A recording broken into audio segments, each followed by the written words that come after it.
So you're playing Warzone solos, you're in the final circle and it is just you and one other guy left. Your heart is pounding, your face is glued to your monitor, you are ready for this win. And then, in the corner of your vision, this thing pops out of the bushes.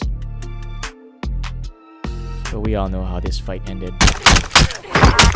Otherwise, you would not be here. But first of all, take a deep breath. I get it, you're angry. You can stay mad or you can stick around and learn something new with my 5 tips on how to defeat a riot shielder. Okay, so the first and most obvious tip is to use a thermite. Thermites are the most effective way to deal with a riot shielder. I mean, look at how big that shield is. That thing is screaming for you and begging for you to throw a thermite at it.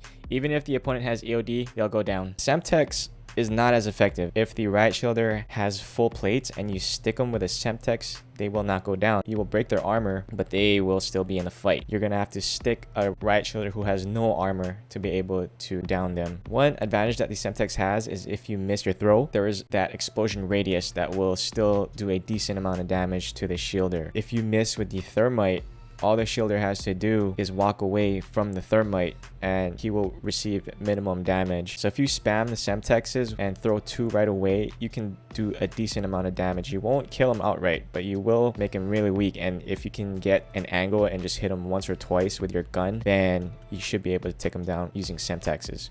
But overall, the thermite is a much more effective. You just got to stick him once and you're good to go.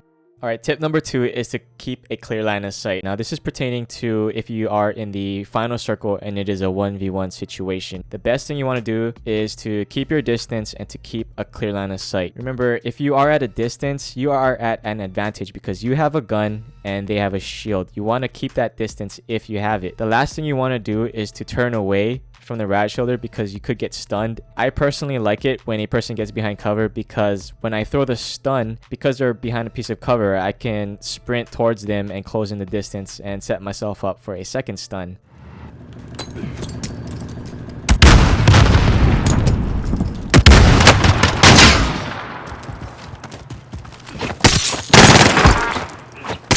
Turn your attention to this clip. I'm gonna throw a stun here, but because he has a clear line of sight and there is no obstacle between us, I can't just sprint towards him because he could easily shoot me while I'm moving. Even though he's stunned, he still has that ability to aim down sight and to shoot. So now I'm trying to get zone here and he is still in the fight. And I know you might feel awkward because you're out in the open, you feel exposed, you have no cover, but remember, you are not in a regular gunfight. The only thing standing between you and your opponent is that shield. And this leads us into tip number 3, which is to aim down sight and be patient. When the riot shielder has their shield up, all you have to do is wait for them to make a move. Either when they switch their weapon or they throw a piece of equipment, they will expose themselves for a split second, and that is all you need to be able to down them. So watch here closely. Goes for the equipment throw, gets downed and thirsted. Even if that thermite hit, the time it would have taken for the thermite to down the other player is much slower than the time it would have took for that other player to get the down and the finish with his gun. Because he was already aiming down sight, he saved himself those crucial milliseconds it took to get the shots in on the shielder when the shielder presented the opportunity. Okay, let's pay attention to this clip now. Here is an example of another player who is not aiming down sight. So he throws a C4, which isn't a bad play, but you see he threw it short. He got stunned, but he's out in the open, so I can't close the distance. But watch him get distracted. He's gonna go and try and pick his piece of equipment back up, and he takes his eyes off of the shielder. And he misses his opportunity here. Right there, if he was aiming down sight, he could have shot the shielder down by now.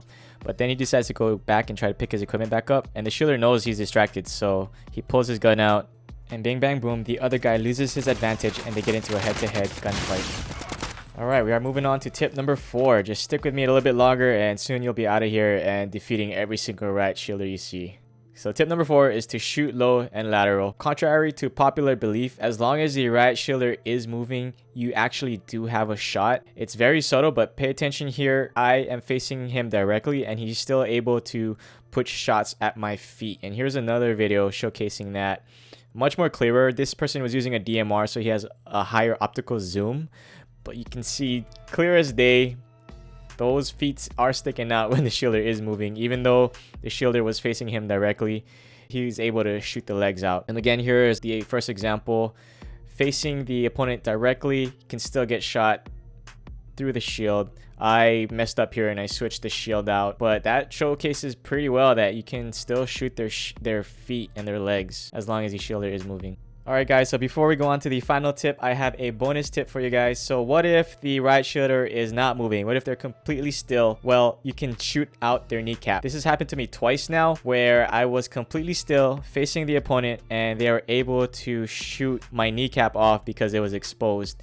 And this was during the age of the DMRs, so I don't know if it has to do with the higher optical zoom that people were using at the time, or if it had to do with the ghost operator skin. I'm not sure. This has only happened to me twice. The first time here you see is a pretty close range engagement. The second time it was well over 200 meters out. Unfortunately, I wasn't able to record it, but I remember it clear as day, and it is exactly like the image you see above, just 200 meters out. And this is exactly why I quit my screwdriver challenge. If you guys don't know, back when the DMRs, DMADis, and the MAC-10s, before they got their nerf, I was trying to get my 100th dub with a screwdriver, and I failed the challenge because of this. But in the end, I was able to make a nice therapeutic video of a bunch of DMR users getting killed with a screwdriver back during when it was just a horrible time for Warzone. So if you guys want to check that video out, go ahead and take a look at my page, or I might link it down below. But it was a good time, it was fun. And now without further ado, let's get into our last and final tip for how to defeat a riot shielder. Alright guys, so before we get into the final tip, I would like to ask for you guys to like the video if you've made it this far, and to please consider subscribing. It would really help out a small channel like myself to get into the algorithms and to start getting this information out there. So I've already taught you guys how to deal with a riot shielder at range. What if you find yourself up close and personal with a shielder? What are you supposed to do? And tip number 5 is to strafe and hit fire. If you find yourself in close quarters, do not crouch, do not aim down sight. Both of these things will slow down your movement speed considerably. You need to be mobile and you need to be quick to be able to get around the shield and get that angle you need to shoot the riot shielder. So here is a second example of what I'm talking about, and this was actually in the middle of making this video. I saw this riot shielder run into the bunker, and typically I would not push a riot shielder in a close quarters area like this, but for the sake of the video, I had to do it. I had to, put myself to the test, and I'm giving information out there, so I want to show you guys that this does work. Alright, so now before we go, we are going to put all of these tips together in this example, with the exception of things like the thermite and whatnot, because this is the early game. But watch here. So this is the start of the game. So I see the shielder and immediately I start trying to shoot out his legs.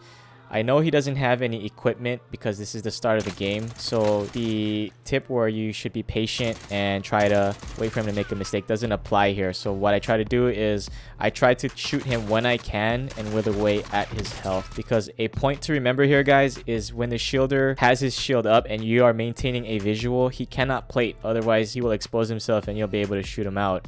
So any health that you can wither away from the shielder is health that he cannot get back, and that is more chances for you to win the fight when the opportunity comes up. Here I'm also behind cover because I know he doesn't have any stuns. If he had stuns, I would not be behind that cover and I would be ADSing the whole time. Because at this distance, even if I'm stunned and he breaks his shield and sprints toward me, I will still be able to ADS and shoot him down. Now here he gets really close, so I go ahead and I try to do the hip fire.